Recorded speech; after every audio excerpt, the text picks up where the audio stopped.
అందరికీ నమస్తే అండి. ఒకవైపు ఓట్ల చోరీ జరిగింది, బీజేపీ వరుసగా గెలవడానికి వాళ్ళు ఎన్నికల్లో అక్రమాలు చేస్తున్నారు, ఎన్నికల కమిషన్ కూడా బీజేపీకి సహకరిస్తోంది అని కాంగ్రెస్ పార్టీ రాహుల్ గాంధీ గారు ఒక పెద్ద క్యాంపెయినింగ్ లేవనెత్తిన తర్వాత అండ్ బీహార్లో ఓటర్ అధికార యాత్ర చేసిన నేపథ్యంలో బీహార్ అసెంబ్లీ ఎన్నికల ఫలితాలు ఎలా ఉంటాయి, ఎన్నికలు ఏ విధంగా జరుగుతాయి అనే అంశం మీద దేశవ్యాప్తంగా చర్చ మొదలైంది. అలాగే పహల్గాం ఉగ్రదాడి, దానికి ప్రతీకగా ఆపరేషన్ సింధూర్ తర్వాత బీజేపీ దేశం మొత్తం మీద ఒక ఎమోషన్, అంటే బీజేపీ ఇటువంటి ఎమోషనల్ మార్కెటింగ్, పొలిటికల్ మార్కెటింగ్ చేసుకోవడంలో దిట్ట కాబట్టి దాని తర్వాత ఆపరేషన్ సింధూర్ తర్వాత బీజేపీ ఎదుర్కొంటున్న తొలి ఎన్నికలవి, దేశంలో జరుగుతున్న తొలి ఎన్నికలవి. సో ఓవరాల్గా 2024 జనరల్ ఎలక్షన్స్ తర్వాత ఢిల్లీ, హర్యానా, మహారాష్ట్ర 3 రాష్ట్రాల్లో కూడా ఎన్నికలు జరిగాయి. ఈ 3 రాష్ట్రాల్లో కూడా బీజేపీ ఎన్డీఏనే ప్రభుత్వాలు ఏర్పాటు చేసింది.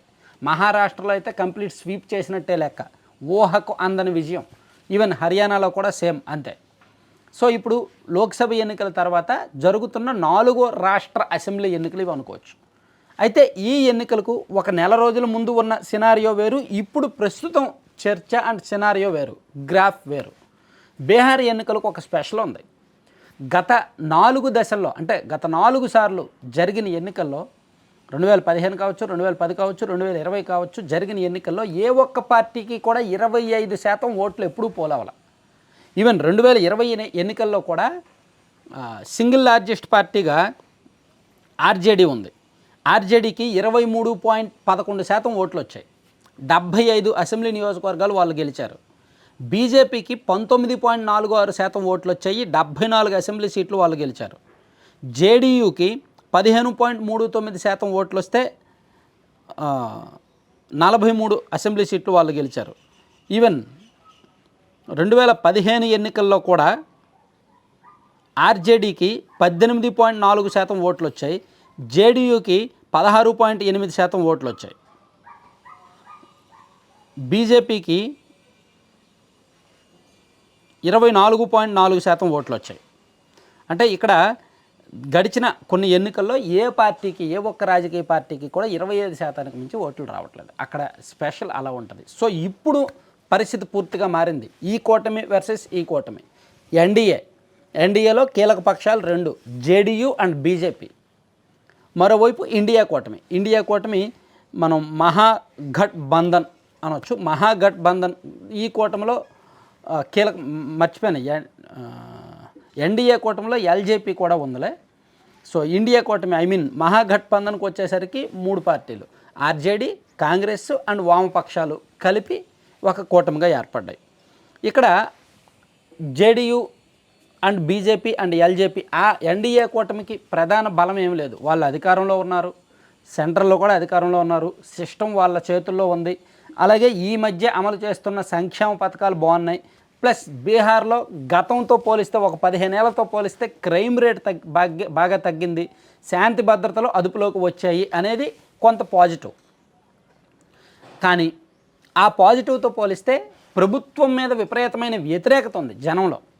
నితీష్ కుమార్ గవర్నెన్స్ మీద, పరిపాలన మీద విపరీతమైన వ్యతిరేకత ఉంది. అలాగే ఆయన ఎప్పుడూ కూటమిలు మారుస్తూ ఉంటాడు. చూడండి, 2017లో ఆర్జేడీతో జతకట్టాడు, మళ్ళీ 2 ఏళ్లలో విడిపోయి బీజేపీతో జతకట్టాడు, మళ్ళీ 2022లో ఆర్జేడీతో జతకట్టి ప్రభుత్వాన్ని ఏర్పాటు చేసి మళ్ళీ 2024 ఎన్నికలకు ముందు మళ్ళీ బీజేపీతో జతకట్టాడు. ఇలా ఆయన కూటమిలు మారుస్తూ ఉంటాడని ఆయన పర్సనల్ రాజకీయం మీద కొంత వ్యతిరేకత, ప్లస్ ఆయన పరిపాలన మీద వ్యతిరేకత, ఇవన్నీ ఉన్నాయి. అట్ ద సేమ్ టైం వీటన్నింటికి తోడు ఇప్పుడు రాహుల్ గాంధీ చేపట్టిన ఓటర్ అధికార యాత్ర, ఓట్లు చోరీ అంశం విస్తృతంగా జనంలో చర్చ జరుగుతుంది. మన సౌత్ ఇండియాలో అంటే ఆంధ్రప్రదేశ్, తమిళనాడు, కేరళ, తెలంగాణ ఇక్కడ పెద్దగా చర్చ లేదేమో కానీ ఉత్తరప్రదేశ్, బీహార్, హర్యానా, మహారాష్ట్ర, రాజస్థాన్, గుజరాత్, ఢిల్లీ, పంజాబ్ ఆ ప్రాంతాల్లో మాత్రం ఓట్ల చోరీ అంశం మీద విపరీతమైన చర్చ జరుగుతోందంట. అండ్ రాహుల్ గాంధీ గారు కూడా ఇంకో వారం 10 రోజుల్లో మరో బాంబు పేలుస్తాను, ఇంకో ఆటం బాంబు, హైడ్రోజన్ బాంబు లాంటి సబ్జెక్ట్ ఉంది, ఆధారాలతో సహా నేను చెప్తాను అన్నారు. సో దాని మీద చర్చ జరుగుతోంది. మరోవైపు ఇక్కడ నితీష్ కుమార్ కంటే తేజస్వి యాదవ్ వ్యక్తిగత నాయకత్వం మీద, అతని మీద కొంత సింపతి ఉంది తేజస్వి యాదవ్ మీద. అండ్ ఈసారి యాదవ్ కమ్యూనిటీ వాళ్ళలో కొంత పూర్తి ఐక్యత కనిపిస్తోంది. ఖచ్చితంగా తేజస్వి యాదవ్ని గెలిపించాలి, అతన్ని సీఎంగా చూడాలి అనే కోరిక కనిపిస్తోంది. అందుకే యాదవ్ కమ్యూనిటీ ఓట్లు ప్లస్ ముస్లిం వర్గ ఓట్లు, ముస్లిమ్స్ సుమారుగా ఈ రాష్ట్రంలో 25 అసెంబ్లీ నియోజకవర్గాల్లో గెలుపు ఓటములను ప్రభావితం చేస్తారు. మొత్తం 243 అసెంబ్లీ నియోజకవర్గాలు ఉన్న బీహార్ రాష్ట్రంలో ముస్లిమ్స్ 23 నుంచి 25 అసెంబ్లీ నియోజకవర్గాల్లో గెలుపు ఓటములను ప్రభావితం చేస్తారు. ఈ ఓట్లు చేల్చడానికే 2020లో ఈ ఎంఐఎం పార్టీని బీజేపీ ప్రయోగించి వాళ్ళ చేత ఈ ఆర్జేడీ ఓట్లు చీల్చేలా చేశారు. అందుకే ఎంఐఎం 5 సీట్లు గెలిచారు. మరి ఇప్పుడు కూడా ఎంఐఎం అస్త్రం పారుద్దా లేదా అనేది చూడాలన్నమాట. అలాగే యాదవ్ ప్లస్ ముస్లిం ఓట్లతో పాటు నాన్ పాస్వాన్ ఓట్లు, నాన్ దళిత్ ఓట్ల మీద కూడా వీళ్ళు ఎక్కువగా ఫోకస్ పెడుతున్నారు. అది కొంతవరకు వర్కౌట్ అవ్వచ్చు. అండ్ ఈ ఎన్డీఏ కూటమి చూసుకుంటే వాళ్ళు కుర్మీస్ ఓట్లు ఎక్కువగా, అలాగే ఈబీసీల ఓట్ల మీద ఎక్కువగా ఫోకస్ పెడుతున్నారనమాట. ఇట్లా బీహార్ ఎన్నికల్లో బలాబలాల పరంగా చూసుకున్నా, లెక్కల పరంగా చూసుకున్నా, ప్రస్తుతం ఉన్న ఈక్వేషన్స్ పరంగా చూసుకున్నా, రెండు కూటములు పాజిటివ్స్ నెగిటివ్స్ అంతా సమ ఉజ్జీలుగానే ఉన్నాయి. అందులో ఏమాత్రం తేడా లేదు. అయితే ప్రశాంత్ కిషోర్ అనే పార్టీ ఉంది కదా, జనస్వరాజ్, మరి ఆ పార్టీ ప్రభావం ఏంటి అని మీ అందరిలోకి డౌట్ రావచ్చు.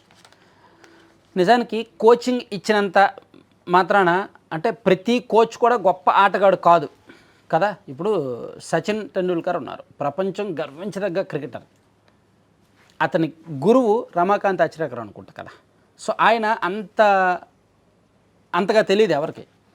సచిన్ పరిచయం చేయాలి, ఇదిగో నా గురువు ఇతను, నేను అతని దగ్గర నేర్చుకున్నా అని కదా. అలాగే విరాట్ కోహ్లీ ప్రపంచ ప్రఖ్యాత ఆటగాడు, అతని గురువు ఎవరైంది ఎవరికి తెలియదు.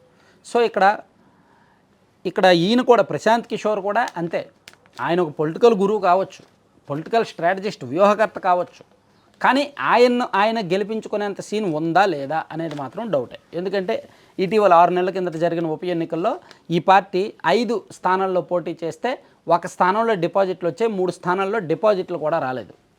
ఈవెన్ ప్రశాంత్ కిషోర్ ప్రచారం కూడా అంత రొటీన్ పద్ధతిలో ఉంటుంది. చూడండి, మన జగన్మోహన్ రెడ్డి గారికి ఏమో కోడికత్తి డ్రామా, ఎలాగైతే దెబ్బలు తగిలి ఒక డ్రామా, అలాగే వెస్ట్ బెంగాల్లో మమతా బెనర్జీ గారు పడిపోయి కాలుకి దెబ్బ తగిలి హాస్పిటల్లో ఉన్నట్టు ఒక డ్రామా ఎలా క్రియేట్ చేశారో, ఇక్కడ ఈయన ప్రచారంలో కూడా అటువంటి డ్రామాలే జరుగుతున్నాయి. బురదలో నడవడం, ఒళ్ళంతా బురద అంటించుకోవడం, అలిసిపోయినట్టు అమ్మో అని చెప్పి అలిసిపోయి ఒక చోట కూర్చుండిపోవడం, దెబ్బలు తగిలించుకోవడం, ఇలా కొన్ని సింపథెటిక్ డ్రామాలు నడిపిస్తున్నారు. అంటే రొటీన్ పొలిటికల్ స్ట్రాటజీలు ఆయన నడిపిస్తున్నాడంట.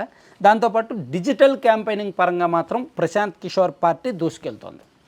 ఇతర పార్టీలతో పోలిస్తే digital campaigning, social media marketing, politics విషయంలో మాత్రం ప్రశాంత్ కిషోర్ పార్టీ విపరీతంగా దూసుకెళ్తోంది. అలాగే డబ్బులు కూడా విపరీతంగా ఆయన ఖర్చు పెడుతున్నాడంట.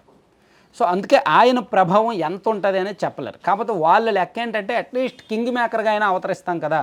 బీహార్లో ఏ ఒక్కరికి కూడా కంప్లీట్ మ్యాజిక్ ఫిగర్ రాదు. ఏ ఒక్క పార్టీ కూడా 122 సీట్లు గెలుచుకోవడం జరగట్లేదు గత కొన్ని అసెంబ్లీ ఎన్నికల నుంచి. కాబట్టి ఈసారి ఒక 12-13 సీట్లు వచ్చినా మనమే కింగ్ మేకర్. సో ఇక్కడ 2 కూటములు ఉన్నాయి, 2 కూటముల్లో ఎవరికి కూడా సరైన సీట్లు రావు, ఏ ఒక్క పార్టీకి బలమైన సీట్లు రావు. కాబట్టి ఒక 10 సీట్లకు పైగా ఈ రాష్ట్రంలో సాధిస్తే చాలు, మనమే కింగ్ మేకర్ అవ్వచ్చు అనే ఆలోచనలో ప్రశాంత్ కిషోర్ పార్టీ ఉందన్నమాట. సో అట్లా బీహార్ అసెంబ్లీ ఎన్నికల్లో ప్రస్తుతానికి రకరకాల టాక్ అయితే ఉంది. సో ఓవరాల్గా యాజ్ అన్ ఇండివిజువల్ లీడర్షిప్ అయితే మాత్రం అక్కడ జనం ఎక్కువగా తేజస్వి యాదవ్ని కోరుకుంటున్నారు. పార్టీ పరంగా మాత్రం ఫేవర్ అంటే వ్యవస్థల సిస్టమ్ సపోర్టు, ఫైనాన్షియల్ సపోర్టు, ఇతరత్ర అన్ని సపోర్ట్లు చూసుకుంటే ఎన్డీఏ వైపు మొగ్గుంది. సో ఏం జరుగుద్ది అనేది చూద్దాం. బీహార్ ఎన్నికలకు సంబంధించి మరిన్ని అప్డేట్స్, గ్రౌండ్ లెవెల్ ఇష్యూస్ ఎప్పటికప్పుడు మనం కవర్ చేద్దాం. Thank you.